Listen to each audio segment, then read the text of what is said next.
அல்ஹம்துலில்லாஹ். அனைத்து புகழும் அல்லாஹ்வுக்கே உரியது. அவன் பாதுகாவலனும் போற்றுதலுக்குரியவனும் ஆவான். என்னும் அவன் தன் இருப்பாலும் வல்லமையினாலும் தன் ஆட்சி அதிகாரத்தினாலும் உயர்வானவன். மேலும் அவன் தன் அடியானுக்கு அவனது பிடரின் நரம்பை விட மிக நெருக்கமாக இருப்பவன். நான் அவனை போற்றுகிறேன். அவன் எல்லாவற்றையும் அறிந்தவன், அனைத்து பொருட்களுக்கும் சாட்சியாக இருப்பவன். மேலும் அவனது ஏராளமான அருட்கொடைகளுக்காக நான் அவனுக்கு நன்றி செலுத்துகிறேன். நன்றி செலுத்துவதால் தான் அருட்கொடைகள் அதிகரிக்கின்றன. அல்லாஹுவை தவிர வேறு இறைவன் இல்லை என்றும் அவன் தனித்தவன், அவனுக்கு இணையானவர் எவரும் இல்லை என்றும் நான் சாட்சி கூறுகிறேன். இந்த சாட்சியத்தின் மூலம் நான் அழகிய நட்பேற்றையும் இன்னும் அதிக நன்மைகளையும் அடைய விரும்புகிறேன். மேலும் நம்முடைய தலைவரும் நபியுமாகிய முஹம்மது ஸல்லல்லாஹு அலைஹி வஸல்லம் அவர்கள் அல்லாஹுவின் அடியாரும் அவனது தூதரும் ஆவார்கள் என்றும் சாட்சி கூறுகிறேன். அவர்கள் மார்க்கத்தின் அடையாளங்களை நிலைநாட்டினார்கள். ஓரிரை கொள்கையின் கொடியை உயர்த்தினார்கள். அல்லாஹ் அவர்கள் மீதும் அவர்களின் குடும்பத்தினர் மீதும் நேரிய சிந்தனையும் நேர்வழியும் கொண்ட அவர்களின் தோழர்கள் மீதும் இன்னும் மறுமை நாள் வரை அவர்களை அழகிய முறையில் பின்பற்றுவோர் மீதும் ஸலவாத்தும் ஸலாமும் அருளட்டுமாக. அதற்கு பின்னராக மக்களே, எனக்கும் உங்களுக்கும் அல்லாஹுவின் மீதான பயபக்தி தக்வாவை கொண்டு உபதேசம் செய்கிறேன். எனவே அல்லாஹ்வுக்கு அஞ்சுங்கள். அல்லாஹ் உங்களுக்கு அருள் புரியட்டும். வீண் ஆசைகளாலும் கற்பனைகளாலும் ஏமாந்து விடுவதை விட்டும் எச்சரிக்கையாக இருந்து கொள்ளுங்கள். ஏனெனில் உயிரோடு இருக்கும் ஒவ்வொருவரும் இவ்வுலகை விட்டு புறப்பட்டு செல்ல வேண்டியவர்களே. செல்வங்களை சேர்த்து அதை வளர்த்தவர்கள் எங்கே? மற்றவர்களை விட பெருமை அடித்து வீம்பு காட்டியவர்கள் எங்கே? அவர்கள் அனைவரையும் கல்லறை உள்ளடக்கிவிட்டது. அவர்களை மண் மூடிக்கொண்டது. புழுக்கள் அவர்களை அரித்து விட்டன. அன்றியும் அவர்கள் முன்கூட்டியே செய்த நற்செயல்களை தவிர வேறு எதுவும் அவர்களுக்காக எஞ்சரிக்கப் போவதில்லை. அல்லாஹ் சொல்லுகிறான், சந்தேகமில்லாத அந்த இறுதி நாளில் அவர்களை எல்லாம் நாம் ஒன்று சேர்த்து ஒவ்வொரு ஆத்மாவும் அது செய்ததற்குரியதை முழுமையாக கொடுக்கப்படும் போது அவர்களுடைய நிலை எப்படி இருக்கும்? அவர்கள் தம் வினைகளுக்குரிய பலனை பெறுவதில் அநியாயம் செய்யப்பட மாட்டார்கள். முஸ்லிம் சமூகமே, தகாபுன் எனும் மறுமை நாளில் நன்மைகளின் லாபமும் நஷ்டமும் தெளிவாக தெரிந்துவிடும். இங்கு காலங்கள் சுருங்கி வருகின்றன. ஆயுட்காலங்கள் கொஞ்சம் கொஞ்சமாக குறைந்து கொண்டே போகிறது. தவணை எனும் மரணம் வந்துவிட்டால் இழந்த காலத்தை மீட்டெடுக்க முடியாது. பாவம் செய்தவன் அந்நாளில் தான் தப்பித்துக்கொள்ள வழி தேடுவான். ஆனால் அவனுக்கு எப்படி விடுதலை கிடைக்கும்? அல்லாஹ் சொல்கிறான், ஒவ்வொரு ஆத்மாவும் தான் செய்த நன்மைகளும் இன்னும் தான் செய்த தீமைகளும் அந்த தீர்ப்பு நாளில் அவன் முன் கொண்டு வரப்படும். அப்போது அவன் தான் செய்த தீமைக்கும் தனக்கும் இடையே வெகு தூரம் இருக்க வேண்டுமே என்று விரும்புவான். அல்லாஹ் தன்னை பற்றி நினைவு கூறுமாறு உங்களை எச்சரிக்கின்றான். இன்னும் அல்லாஹ் தன் அடியார்கள் மீது கருணையுடையவனாக இருக்கிறான். அன்புக்குரிய மக்களே, இதோ நீங்கள் ஒரு புதிய ஆண்டை வரவேற்கிறீர்கள். அல்லாஹ் இப்புதிய ஆண்டை பரக்கத் அபிவிருத்தி நிறைந்த ஆண்டாகவும் நல்வளமிக்க ஆண்டாகவும் ஆக்குவானாக. இதில் நம் நிலைமைகளை சீரமைப்பானாக. நமது ஆயுளில், நமது செயல்களில், நம் வாழ்வாதாரங்களிலும் நம் சந்ததிகளிலும் பரக்கத் செய்வானாக. யா அல்லாஹ், எங்களின் கடந்த கால பாவங்களை மன்னிப்பாயாக. உன்னுடைய அருட்கொடையை கொண்டு எங்களின் அனைத்து குறைகளையும் மறைப்பாயாக. எங்களுக்கு பாவ மன்னிப்பையும் உன்பால் மேலும் பாக்கியத்தையும் தந்தருள்வாயாக. எங்களின் மீது உனது கருணையின் வாசலையும் பிரார்த்தனைகள் அங்கீகரிக்கப்படும் வாசலையும் திறந்தருள்வாயாக. அல்லாஹ்வின் அடியார்களே, உண்மையில் பாக்கியசாலி யாரெனில் தனது வாழ்நாளை நற்செயல்களால் நிரப்பி அதை மறுமைக்காக சேமித்து வைத்தவனாவான். உண்மையில் துரதிருஷ்டசாலி யாரெனில் அவனது தீய பேச்சுகளும் அவனது தவறுகளும் அவனுக்கு எதிராகவே சாட்சி சொல்பவையாக மாறிவிட்டவன் ஆவான். எனவே அல்லாஹ் உங்களை பாதுகாப்பானாக. உங்களது மரணம் உங்களை வந்தடைவதற்கு முன்னரே உங்களது வாழ்நாட்களை நற்செயல்களால் பாதுகாத்துக் கொள்ளுங்கள். ஏனெனில் மரணமானது இன்பமான ஆசைகளை எல்லாம் உடைத்தறியக்கூடியது என்பதை நீங்கள் அறிவீர்கள். அந்த நேரத்தில் சேமித்து வைக்கப்பட்ட செல்வங்களோ அல்லது சம்பாதித்த சொத்துகளோ எந்த பயனும் தராது. மாறாக அவன் செய்த செயல்களையும் அவன் சேமித்துக் கொண்டவைகளையும் தவிர வேறு எதுவும் அவனோடு கூடவும் வராது. அன்பின் இஸ்லாமிய சமுதாயமே, இவ்வுலகின் எல்லைகள் கால்களால் கடக்கப்படுகின்றன.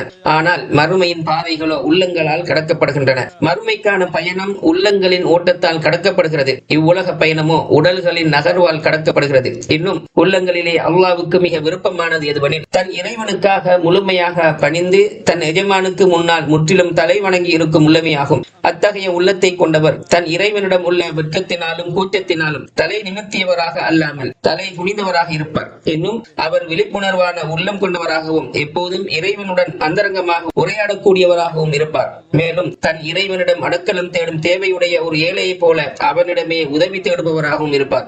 இது பற்றி அல்லாஹ், எவர் மறுமையை அஞ்சி தன் இறைவனுடைய ரஹ்மத்தை ஆதரவு வைத்து இரவு காலங்களில் சுஜூது செய்தவராகவும் நிலையில் நின்றவராகவும் அணுகுகிறாரோ அவர் நிராகரிப்பாளர்களை போல் ஆவாரா என்று கேட்கிறார். அல்லாஹ்விற்காக நேசம் கொண்ட சகோதரர்களே, அல்லாஹுவிடம் கையேந்துவதும் அவன் பால் தேவையுடையவனாக இருப்பதும் அல்லாஹ்வுக்கு அடிபணிவதில் மிக சிறந்த செயலாகும். மேலும் ஒரு அடியான் தனது பலவீனம், தனது ஏழ்மை, தனது எளிமை, தனது தேவை, தனது இயலாமை மற்றும் தனது குறைகள் போன்றவற்றை ஆழமாக சிந்தித்து உணர்வு பெற்று அதன் பிறகு இவை அனைத்தையும் பேரரசனும் தேவையற்றவனுமாகிய இன்னும் கண்ணியமிக்கவனும் வாரி வழங்குபவனுமாகிய அல்லாஹ்விடத்தில் ஒப்படைக்கும் போதுதான் அவனது தேவை உணர்வு மிக உயர்ந்ததாகவும் உண்மையானதாகவும் மாறுகிறது, மகத்தான உண்மையான கீழ்ப்படிதலாக மாறுகிறது. எனவே ஒரு அடியான் தன் இறைவனிடம் எவ்வளவு தூரம் தேவையுடையவனாக தன்னை உணர்கிறானோ அந்த அளவிற்கு அவனுக்கு நல்ல வாய்ப்புகளும் வாழ்வாதாரமும் போதுமென்ற மனமும் மகிழ்ச்சியும் அருளாக கிடைக்கின்றன.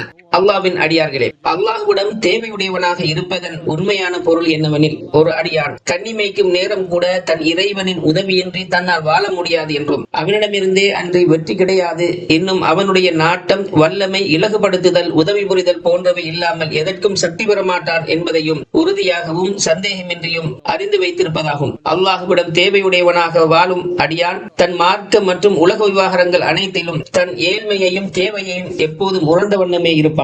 அவன் தன் இறைவனிடம் பணிந்தவனாக, இறைவா, கண்ணிமைக்கும் நேரம் கூட என்னை என் சுய பொறுப்பில் விட்டுவிடாதே, என் காரியங்கள் அனைத்திலும் எனக்கு நீ துணையாக இரு என்று அழுது கெஞ்சுபவனாக இருப்பான். கண்ணியத்திற்குரிய சகோதரர்களே, அல்லாஹுவிடம் தேவையுடையவனாக கையேந்தி நிற்பது என்ற இந்த வாசல் தான் அல்லாஹுவை சென்றடைவதற்கான மிக நெருக்கமான குறுகிய வழியாகும். சஹல் அத்துஸ்தரி ரஹிமஹுல்லா அவர்கள் கூறுகிறார்கள், ஒரு அடியானுக்கும் அவனது இறைவனுக்கும் இடையே அவனிடம் தேவையுடையவனாக இருப்பதை விட மிக நெருக்கமான வேறு எந்த பாதையும் இல்லை என்று சொன்னார்கள்.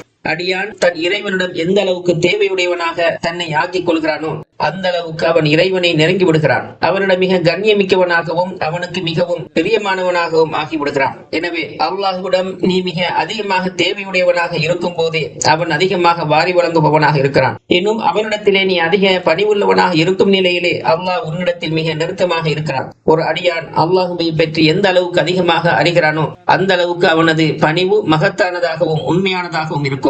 ஃபுதைல் இப்னு இயாத் ரஹிமஹுல்லாஹ் கூறுகிறார்கள், மனிதர்களில் அல்லாஹுவை பற்றி மிக அறிந்தவர் அவர்களிலேயே அவனை பற்றி அதிகம் அஞ்சுபவர் ஆவார். மேலும் சொன்னார்கள், ஒரு அடியான் தன் இறைவனை பற்றி எந்த அளவுக்கு அறிந்து வைத்திருக்கிறானோ அந்த அளவுக்கு அல்லாஹுவை பற்றிய பயமும் அவனுக்கு இருக்கும் என்றார்கள். அல்லாஹ்வின் மீதுள்ள அச்சம் நல்லமல்களில் பேராசையையும் தீவிர முயற்சியையும் தூண்டுகிறது. இன்னும் கீழ்ப்படுதலின் பக்கம் விரைந்து செல்வதற்கு வழிவகுக்கிறது. நபி ஸல்லல்லாஹு அலைஹி வஸல்லம் அவர்கள் கூறுகிறார்கள், தாக்குதலுக்கு பயந்து ஒரு பயணி தைரியமாக விரைவாக பயணிக்கிறான். அவ்வாறு தைரியமாக விரைவாக பயணிப்பவனே தன் இருப்பிடத்தை சென்றடைகிறான் என்று சொன்னார்கள். முன்னோர்களில் சிலர் கூறுகிறார்கள், ஒரு அடியான் தனது மார்க்க விவகாரங்களுக்கு அல்லாஹ்வுக்கு அஞ்சுவதை போன்ற ஒன்றை கொண்டே உதவி தேடிக் கொள்கிறான். இன்னும் சயீத் இப்னு ஜுபைர் ரஹிமஹுல்லாஹ் அவர்கள் கூறுகிறார்கள், நிச்சயமாக அச்சம் என்பது உனக்கும் பாவத்திற்கும் இடையே தடையாக இருக்கும் அளவுக்கு நீ அல்லாஹுவை அஞ்சுவதாகும். அதுவே உண்மையான அச்சமும் ஆகும் என்றார்கள். அல்லாஹ் உங்களை பாதுகாப்பானாக. பின்வரும் விரிவான ஞானமிக்க வார்த்தைகளில் உள்ள ஆச்சரியமான ஒப்பீட்டை சிந்தித்து பாருங்கள். அல்லாஹ்விடம் தேவை உணர்வுடன் இருக்கும் பணிவு எப்போது உண்மையாகிறதோ அப்போது அவனை கொண்டு போதுமாக்கிக் கொள்வது உண்மையாகிறது. இன்னும் அவனை கொண்டு போதுமாக்கிக் கொள்வது எப்போது உண்மையாகிறதோ அப்போது அவன் பக்கம் தேவையுடையவன் எனும் பணிவு உண்மையாகிறது.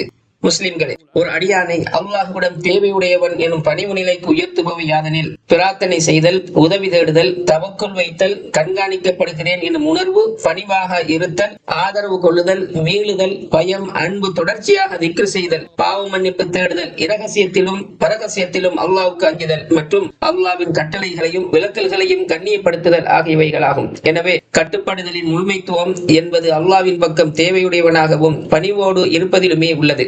அல்லாஹ்விடம் தேவை உணர்வோடு இருப்பதன் மூலமே அவனது உதவியும் அருளும் தொடர்ந்தும் கிடைக்கிறது. எனவே எவர் செல்வ செழிப்பை விரும்புகிறாரோ அவர் அல்லாஹ்வின் பக்கம் உறுதி கொண்டு தேவை உணர்வு, ஏழ்மை குணம் கொண்டு அவன் வாசலை தட்டட்டும். அவ்வாறு செய்பவருக்கு மாண்புமிகு கண்ணியமிக்க இறைவனிடமிருந்து ஏராளமான அருள்களும் மகத்தான கொடைகளும் கிடைக்கும் எனும் நற்செய்தி உண்டாகட்டுமாக. அல்லாஹ்வின் பக்கம் தேவையுடையவன் என்ற உணர்வின் மூலமே முழுமையான மகிழ்ச்சியும் மகத்தான வெற்றியும் கைகூடுகின்றது. ஓர் அடியான் தன் பாதுகாவலனும் இறைவனுமாகிய அல்லாஹ்வுக்கு எவ்வளவு பணிந்து நடக்கிறானோ அவ்வளவு தூரம் அவனுக்கு மிக நெருக்கமானவனாகவும் அவனிடம் மிக கண்ணியமிக்கவனாகவும் ஆகிவிடுகிறான். அன்பின் சகோதரர்களே, ஒரு அடியான் தனது இறைவனின் முன்னிலையில் நிற்பதற்கு இரண்டு நிலைகள் உள்ளன. ஒன்று தொழுகையில் அவனது முன்னிலை நிற்கும் நிலை, மற்றொன்று அவனை சந்திக்கும் மறுமை நாளில் அவனது முன்னிலை நிற்கும் நிலையாகும். எனவே எவர் முதலாவது நிலையினை சரியாக நிறைவேற்றுகிறாரோ அவருக்கு இரண்டாவது நிலை எளிதாகி விடுகிறது. இன்னும் எவர் முதலாவது நிலையை சரியாக நிறைவேற்றவில்லையோ அவருக்கு இரண்டாவது நிலை கடினமாக ஆகிவிடுகிறது. இது பற்றி அல்லாஹ் இன்னும் இரவிலும் அவனுக்கு சுஜூது செய்வீராக. அன்றையும் இரவில் நெடுநேரம் அவனுக்கு தஸ்பீஹ் துதி செய்வீராக. நிச்சயமாக இவர்கள் விரைந்து சென்று விடுவதான இவ்வுலகத்தையே நேசிக்கின்றனர். அப்பால் பலுவான மறுமை நாளை தங்களுக்கு பின்னே விட்டு புறக்கணித்து விடுகின்றனர். ஒரு அடியான் இறைவனின் கட்டளைக்கும் சோதனைகளுக்கும் இடையில் மாறி மாறி வாழ்கிறான். அவன் எந்த அளவுக்கு இறைவனின் கட்டளைகளை எடுத்து நடக்கிறானோ அந்த அளவுக்கு சோதனைகள் ஏற்படும் போது அவனுக்கு அல்லாஹ்வின் அருளும் இரக்கமும் கிடைக்கிறது. மேலும் அல்லாஹ் உங்களை பாதுகாப்பானாக. அல்லாஹ்விடம் பணிவுடன் இருப்பது உண்மையாகும் போது வணக்க வழிபாடுகள் சிறந்து விளங்குகிறது. இறைவனை பற்றிய அவனது கவலை மற்ற அனைத்து கவலைகளையும் அவனை விட்டும் துளைத்து விடுகிறது. எவருடைய உள்ளம் தன் இறைவனோடு தொடர்பில் இருக்கிறதோ அவர் அல்லாஹ்வுக்கு கீழ்ப்படிதல் இன்பத்தை உணர்ந்து கொள்கிறார். இன்னும் எவர் முழுமையான மகிழ்ச்சியை நாடுகிறாரோ அவர் அல்லாஹ்வுக்கு கீழ்ப்படிவதை படிவோடும் அடக்கத்தோடும் விருப்பத்தோடும் பற்றிக் கொள்ளட்டும். அவுது பில்லாஹி மினஷ் ஷைத்தானிர் ரஜீம். விரட்டப்பட்ட ஷைத்தானை விட்டும் அல்லாஹ்விடம் நான் பாதுகாவல் தேடுகிறேன். அல்லாஹ் சொல்கிறான், மனிதர்களே, அல்லாஹ்வின் உதவி எப்பொழுதும் உங்களுக்கு தேவைப்பட்டவர்களாகவே நீங்கள் இருக்கிறீர்கள். ஆனால் அல்லாஹ் எவரிடமும் தேவையுடையவனாக இல்லை. அவன் புகழுக்குரியவன். அவன் நாடினால் உங்களை போக்கிவிட்டு வேறொரு புதிய படைப்பை கொண்டு வருவான். இது அல்லாஹ்வுக்கு மிக கடினமானதும் அல்ல. கிழக்கு மற்றும் மேற்கின் அதிபதியான அல்லாஹ்வுக்கே புகழ் அனைத்தும். அவனை தவிர வணக்கத்திற்குரியவன் யாரும் இல்லை. எனவே அவனையே உமது பாதுகாவலனாக ஆக்கிக் கொள்வீராக. அவனை போற்றி புகழ்ந்து நன்றி செலுத்துகிறேன். அவனது அருட்கொடைகள் காலையிலும் மாலையிலும் நம் மீது தொடர்ந்து பொழிந்து கொண்டிருக்கின்றன. மேலும் வணக்கத்திற்குரியவன் அல்லாஹ்வை தவிர யாரும் இல்லை. அவன் தனித்தவன், அவனுக்கு நிகர் யாரும் இல்லை என்று சாட்சி கூறுகிறேன். இது கஷ்டமான மறுமை நாளுக்காக சேமித்து வைக்கப்படும் சொத்தாகும். நிச்சயமாக நமது தலைவர் மற்றும் நமது நபியுமாகிய முஹம்மது ஸல்லல்லாஹு அலைஹி வஸல்லம் அவர்கள் அல்லாஹ்வின் அடியாரும் அவனது தூதர்மாவார்கள் என்றும் சாட்சி கூறுகிறேன். அவர்கள் தனது பாதம் வீங்கும் வரை இறைவனை வழங்கினார்கள். இன்னும் தனது இறைவன்பால் முழுமையாக திரும்பினார்கள். அல்லாஹ் அவர்களுக்கும் அவர்களது குடும்பத்தினர்களுக்கும் இன்னும் அல்லாஹ்விடம் செய்த உடன்படிக்கையில் உண்மையாக நடந்து கொண்டு எவ்வித மாற்றமும் செய்யாத அவர்களது தோழர்கள் மீதும் அவர்களை நல்ல முறையில் பின்பற்றியவர்கள் மீதும் ஸலவாத்தும் ஸலாமும் என்றென்றும் பொழிவானாக. இஸ்லாமிய சகோதரர்களே, உடலுக்கு கட்டுப்படுவதை விட உள்ளத்திற்கு கட்டுப்படுதலே மிகப்பெரியது. உடலுக்கு அடிமையாகுவதை விட உள்ளத்திற்கு அடிமையாகுதல் மகத்தானது. அல்லாஹ் அல்லாதவர்களுடன் தனது உள்ளத்தை பிணைத்துக் கொண்டவனே மனிதர்களில் மிகப்பெரிய வழிகேடனும் நஷ்டவாளியும் ஆவான். மனோ இச்சைக்கு பணிந்து நடப்பது வழிபாடுகளில் உள்ள ஒரு பிரிவாகும். இது பற்றி அல்லாஹ் தன் மனோ இச்சையை தன் கடவுளாக ஆக்கிக் கொண்டவனை நபியே நீ பார்த்தீரா என்று அல்லாஹ் குறிப்பிடுகிறான். நிச்சயமாக தீனாருக்கும் திர்ஹமுக்கும் அடிமையானவன் அழிந்து விட்டான். எவர் தனது உள்ளத்தை படைப்பனங்களுக்காக பணித்துக் கொடுக்கிறாரோ அவர் அதற்கு கட்டுப்பட நேரிடும். அந்த கட்டுப்படுதலுக்கு ஏற்ப அவரிடம் அடிமைத்தனமும் உருவாகிவிடும். மேலும் இழப்புகளில் மிகப்பெரியது உள்ளத்தை வீணடிப்பதும் நேரத்தை வீணடிப்பதுமே ஆகும். மறுமையை விட இன்மையை விரும்புவதால் உள்ளம் வீணாகிறது. வீணான ஆசையினால் நேரம் வீணாகிறது.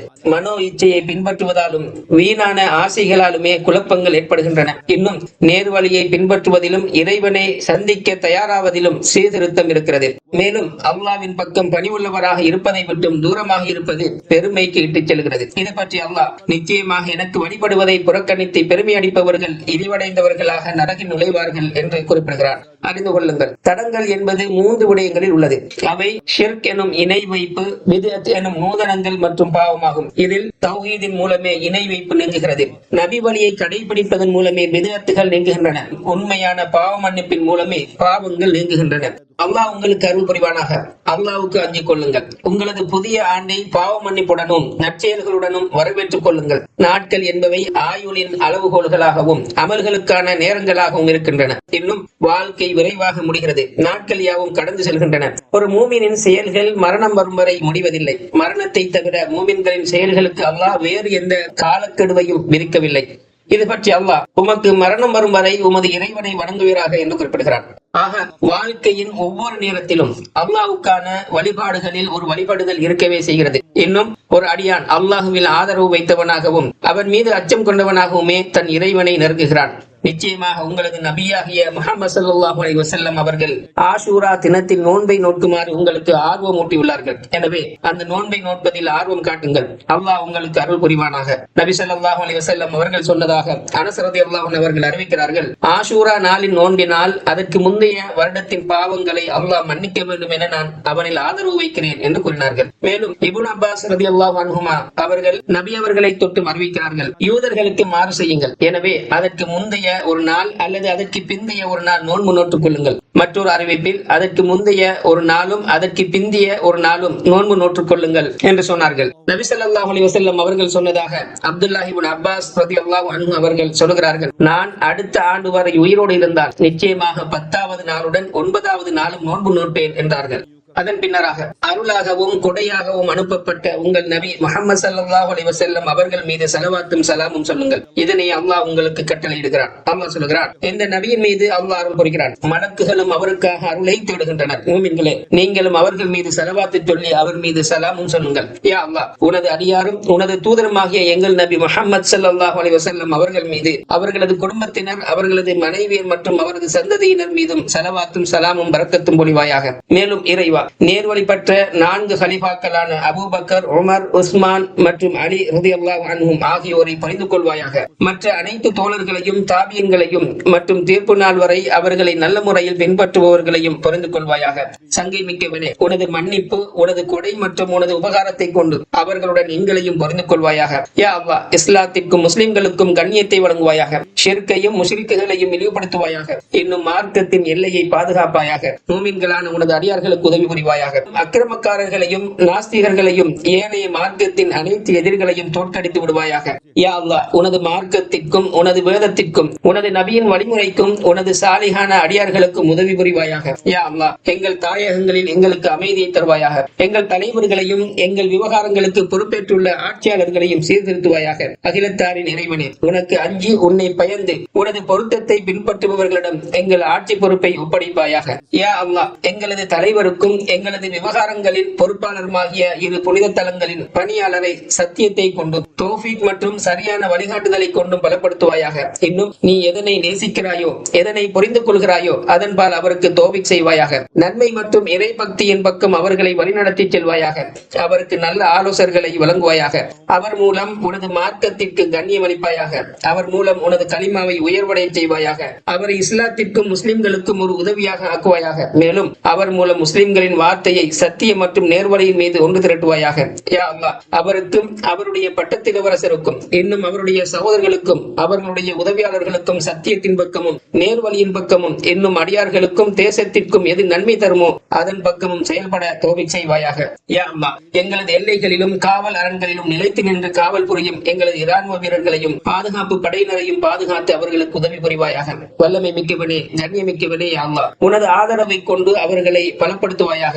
உனது உதவியை கொண்டு அவர்களுக்கு வெற்றி அளிப்பாயாக. இறைவா, அவர்களுடைய இலக்குகளையும் அவர்களுடைய கருத்துகளையும் சரியானதாக ஆக்குவாயாக. உனது எதிர்களுக்கும் அவர்களுடைய எதிர்களுக்கும் எதிராக அவர்களுக்கு வெற்றி அளிப்பாயாக. யா அல்லாஹ், முஸ்லிம்களின் தலைவர்கள் உனது வேதத்தின்படியும் உனது நபி முஹம்மது ஸல்லல்லாஹு அலைஹி வஸல்லம் அவர்களின் வழிமுறையில் செயல்படுவதற்கும் தௌஃபீக் செய்வாயாக.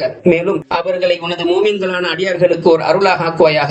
அவர்களின் வார்த்தையை நேர்வழியின் மீது ஒன்று திரட்டுவாயாக. யா அல்லாஹ், பலஸ்தீனத்தில் உள்ள எங்கள் சகோதரர்களுக்கு நீ துணையாக இருப்பாயாக. உனது உதவியை கொண்டு அவர்களுக்கு வெற்றி அளிப்பாயாக. உனது பேராதரவை கொண்டு அவர்களை பலப்படுத்துவாயாக. இறைவா, அவர்களில் பலவீனமானவர்கள் மீது இரக்கம் காட்டுவாயாக. அவர்களுடைய காயங்களை ஆற்றுவாயாக. தீமைகளை உனது எதிர்க்கும் அவர்களுடைய எதிர்க்கும் எதிராக திருப்பி விடுவாயாக. வல்லமை மிக்கவனே, கண்ணியமானவனே, இறைவா, உனது அருளினாலும் கொடையினாலும் தீர்ப்பு நாள் வரை மஸ்ஜிதுல் அக்ஸாவை கம்பீரமாகவும் கண்ணியமாகவும் பாதுகாப்பாயாக.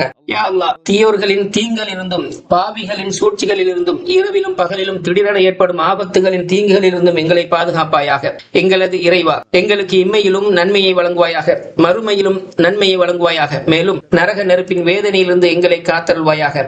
கண்ணியத்தின் அதிபதியாக உமது இறைவன் அவர்கள் வர்ணிப்பதிலிருந்தெல்லாம் தூய்மையானவன். மேலும் இறை தூதர் மீது சாந்தியும் சமாதானமும் உண்டாகட்டுமாக. மேலும் அனைத்து புகழும் அகிலத்தாரின் இறைவனாகிய அல்லாஹ்வுக்கே உரியது. அல்ஹம்துலில்லாஹ்.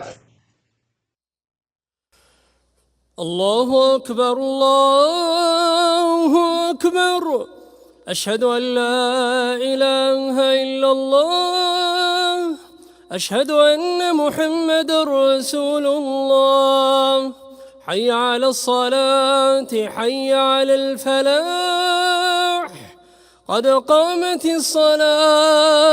الصلاة قد قامت الصلاة الله أكبر الله أكبر لا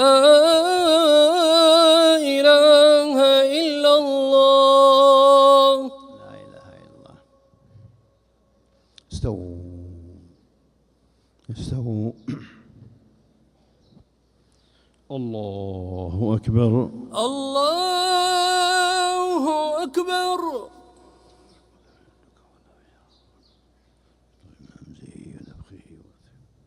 بسم الله الرحمن الرحيم الحمد لله رب العالمين الرحمن الرحيم مالك يوم الدين إياك نعبد وإياك نستعين اهدنا الصراط المستقيم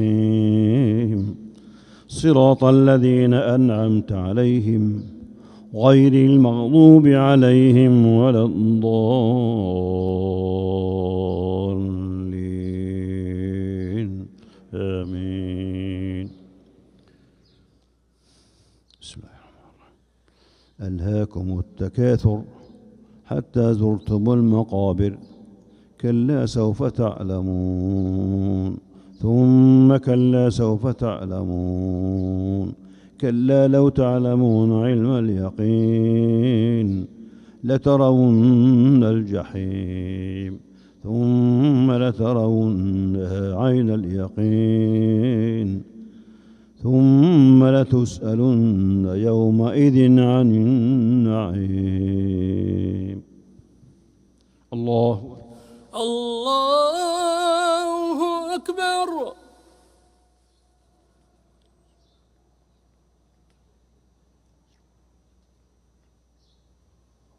سمع الله لمن حمده. ربنا ولك الحمد.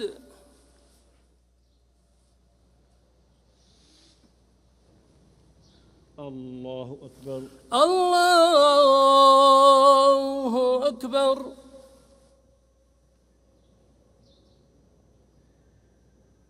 الله أكبر. الله أكبر. الله أكبر. الله أكبر.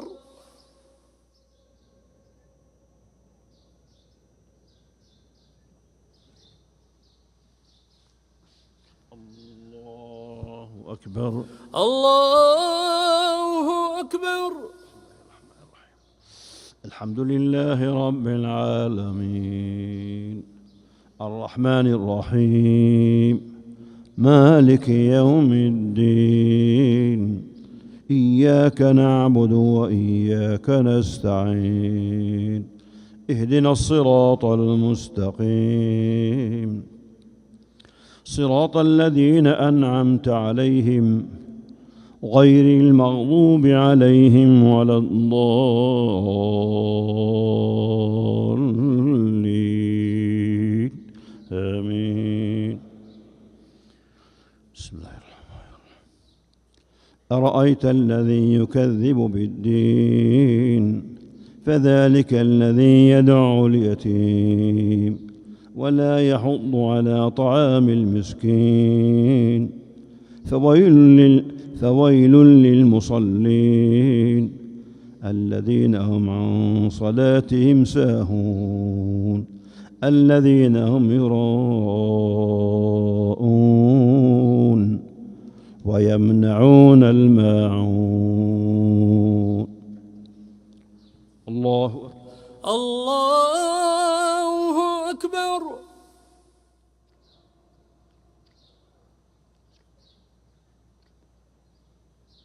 سمع الله لمن حمده. ربنا ولك الحمد.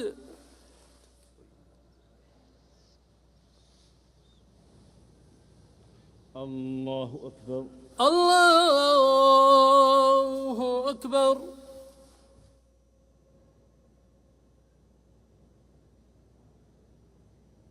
الله أكبر. الله أكبر. الله أكبر. الله أكبر.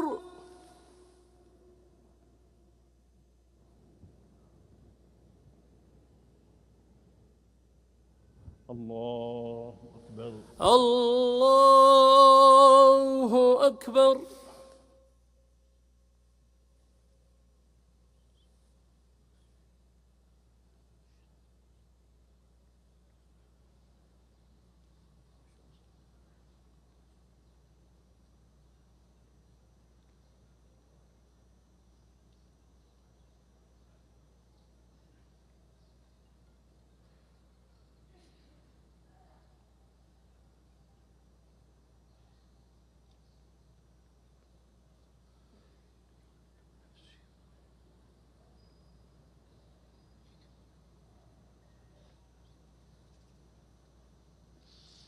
السلام عليكم ورحمة الله. السلام عليكم ورحمة الله.